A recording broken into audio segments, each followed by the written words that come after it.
No niin, pyysin tässä kaveria jeesaamaan vähän tallille, kun on tämmönen Tonni Keijukainen meillä täällä tallilla ja yksin ei oikein onnistu tää siirtäminen. Niin JJ tuli vähän jeesailemaan, niin katsotaan, me pitää varmaan mennä jeesaa, katsotaan nyt miten tää lähtee tästä eteenpäin. Että huuda vaan sitten kun tulee paskat housuun. Niin... Meidät sä yksin tässä siirrät?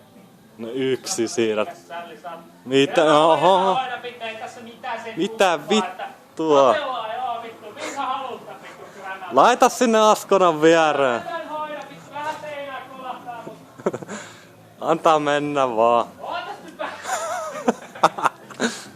Kyllä mä hoidan, hei. Mä käyn vähän rastin sinne seinään. Se on vittumainen, kun se on jarrutkin vähän jumissa, niin se on aika raskas. Mutta eihän se tullu sulla missään. Se on Volvo. Täällä on hanskat kädessä, tee sormen. Niin on. Joo, ne on vähän kuumaa kamaa. Jos te yksin pärjää, niin kyllä mä hei hoidan tän jätkät. Mitä tää nyt peli? Siinä se katoo pimeyteen. Pikkuhiljaa. Kyllä se tästä. Tää taas käyttää vähän rastia.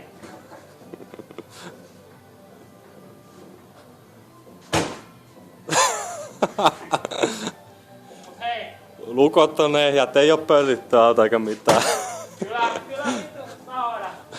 Mä jätket hoidan vaikka pikkurillillä, eiku teukalolla. Kyllä mä hoidan. Sinne menee. Kyllä mä hoidan. Valmiikot, okei. Sä viet sä sinne Tattarisolle asti, Keravallahan me nyt ollaan, niin 60 kilometriä etelään päin, niin sieltä löytyy. Selvä homma, hyvä. Kiitos sulle.